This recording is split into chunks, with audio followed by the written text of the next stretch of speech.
Hello，四年班我哋有 D41嘅第8版啦，呢度咧又同大家溫翻個功課部分咯。嗱，都係嗰句啊，我永遠都係嗰句噶啦。你去睇功課片嘅時候咧，重點唔在於改翻啱啲嘅，而係你要知道你錯緊嘅係關於啲乜嘢。我每一次教嘅時候咧，我都會將佢分翻去，我會提你噶。OK，咁你要知道錯緊嘅係啲乜嘢咯，好嘛？好，先嚟啊，第一件事咧就係同你溫翻個面積嘅單位先啦。好啦，嗱，逢親呢啲揀單位嘅題目咧，首先你要知道，我哋圈翻低啲字眼咧，一定要睇，得唔得？好，再嚟啦，你就要記得啦，面積我哋有兩個常見嘅單位，一個叫做 m square， 一個叫做 cm square 啦。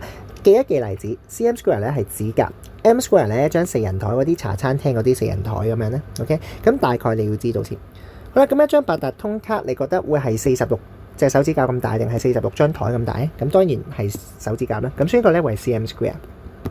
咁呢個就係第一件事咧，考翻你嗰個單位嘅熟悉程度啦。跳一跳去第9條先。嗱，呢一度啦，咁一個標準籃球場嘅面積咧，咁其實都係下嗰樣嘢啫。咁今次應該就會係 m square 啦，得唔得？再嚟，我哋會考翻你個轉單位嘅，你就要熟悉 m square 同埋 cm square 嘅關係啦。嗱，大家知道1m 咧應該係100 cm。咁如果 m square 同 cm square 咧，記住唔係100先。點樣去諗咧？我開咗估先，我哋為1萬嘅。好啦，咁點樣去諗咧？你可以咁樣去記。呢度咧其實係兩個零嚟噶嘛。好啦，而家見到個2咧，即係我會將呢個重複再重複，所以會有4個零，得唔得 ？OK， 我將2個零重複再重複，所以有4個零，所以係1萬嚟嘅。所以而家咧，我哋褪翻嘅時候咧，本身大啲做成，我哋會乘1萬，所以咧呢度答案咧就係2萬 cm square 啦，係咪2萬 cm square 啦 ？OK， 咁以上咧就會係關於面積嘅單位啦。好，再嚟啦，第二件事咧就係數格仔嗱，呢度會比較陰濕㗎嚇。隔離講咗啦，如果每格嘅面積係4 cm square， 右圖嘅面積約係幾多咧？好，先嚟圈低呢句嘢先。每個方格係4 cm square。好啦，成個面積係幾多咧？嗱，咁我正常數咗先嚇。呢度係1、2、3、4、5、6、7、8啦。然後呢一度咧應該可以將佢搬過嚟，變咗做9同埋10。嗱，正常答咧就應該係10嘅。不過由於今日每一格咧係4 cm square， 所以你要將呢個10咧去乘翻4。OK， 所以為40 cm square， 得唔得？好，再嚟啦，去到第6條啦。呢一條咧其實都係類似咁陰嚟嘅。先望咗呢一個先。呢度咧亦都係每一格咧係4 cm square。咁所以因間咧你都要將佢乘翻大佢。咁咪數數啦。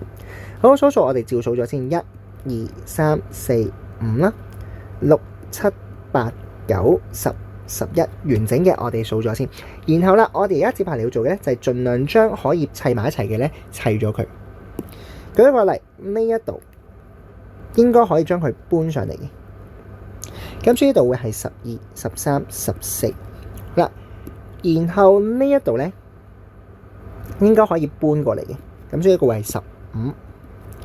剩翻呢一度咧，如果呢兩格咧係可以搬落嚟嘅，所以我哋會係16同埋17。最理想咧個答案咧會係17格嘅嚇，咁所以呢度咧我哋就會係17乘翻4，答案咧我哋會係68 cm square 咁樣去做咯噃。好啦，至於去到第10條咧，嗱，以上嗰啲咧就會係規則圖形啦。規則圖形即係佢唔會有彎線嘅，我哋盡可能咧將啲嘢搬埋一齊去做。咁但係如果唔規則圖形嘅時候咧，記住跟翻學校教法先，唔同學校嘅教法咧會有少少唔同嘅。總之成個嘅規矩玩法咧就會係，如果今日佢係好近一大格嘅，我哋可以當1；如果半格嘅話咧，我哋可以將2個半格咧當成1；如果勁少嘅，咁啊直接唔計都得啦。好，咁我哋一齊去數咯噃。首先個位1、2、3、4、5啦。好，剩翻呢個大半格，我可以直接計佢做6啦，同埋7。好，呢度咧我哋勉強可以叫佢做8。呢度咧，我勉強可以叫佢做9，應該就冇其他噶啦。嗱，我嘅最標準咧，我會俾9呢個答案你。咁但係都係未完嘅。而家呢度一格咧係代表3，咁所以咧邊長係3，所以一格係代表9 cm square。咁所以呢度嘅答案咧會係81 cm square，得唔得 ？OK。嗱，咁以上就係關於數格仔嘅題目啦噃。好啦，然後翻去上面嘅第3條啦。嗱，去到呢一度咧，就係同你大家溫翻嗰啲面積公式嘅啫。嗱，長方形面積我哋叫做長乘闊啦，咁呢個要同我記熟佢嘅啲公式。咁長乘負點計我哋咪37乘19咯。OK， 呢度我哋為37乘19咯，所以答案咧為703 m²。好，去到第7條咧就進階版咯噃。嗱，其實都係嗰個4則應用題嘅概念，整炸彈個概念。你知道喂長乘闊啊嘛，咁你個首要任務咪就揾到長同埋闊俾我先咯。嗱，呢一度咧有兩個陰濕位嘅，先嚟佢係平方厘米。平方厘米呢個單位咧係要透過 cm 乘 cm 走出嚟嘅。OK， 咁所以首先個長咧我要將佢改翻做100 cm 先，再嚟個闊咧係冇講嘅，我要揾到噃。咁所以闊咧就係100除2，即係50啦。所以呢度咧會係100乘翻50，我先揾到個答案，得唔得？嗱，講多次啊，兩個陰你嘅位嘅，佢可以點陰你咧？第一會係喺個單位度陰你，第二樣嘢咧就係佢可以唔直接俾你噶，你要自己去揾咗先。咁所以咧去做一啲進階少少嘅題目嘅時候咧，你就諗清楚、揾清楚啲嘢先啦。好，去到第11條啦噃。好，面積81平方厘米嘅正方形周界係幾多呢？咁樣嗱，呢一度就係講緊正方形嘅公式咯噃。嗱，正方形正常嚟講係叫做邊長乘邊長啦。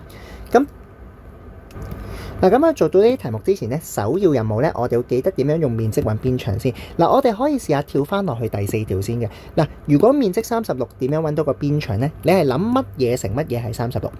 應該係6啊嘛，所以個邊長咧就會係6，得唔得 ？OK， 咁所以呢個咧會係6C嘅。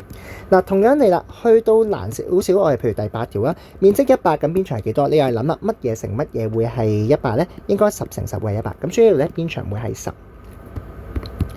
好，去到第11條翻嚟啦，咁呢條就係最難嗰一條嚟嘅。如果面積81平方厘米，咁周界幾多咧？首先我會知道9乘9係81，邊長會係9，但係由於而家揾緊嘅係周界，所以咧我要將佢再乘翻4，我哋要做翻個9乘4，答案咧為36 cm。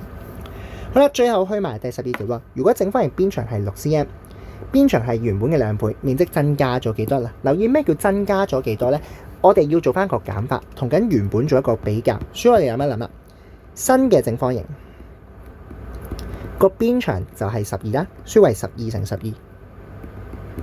舊嘅正方形邊長係6，所以為6乘6。所以呢度咧，我哋會係144。呢個就係36，做翻個相減咧，答案就係108 cm²。OK， 嗱，大致上呢一版嘅重點咧就會係咁啦。咁你就記得，面積單位搞清楚啦，分翻清楚點樣去數格仔啦，公式要熟啦。OK， 學用翻4則嘅技巧，你就基本上搞掂咗嘅呢度。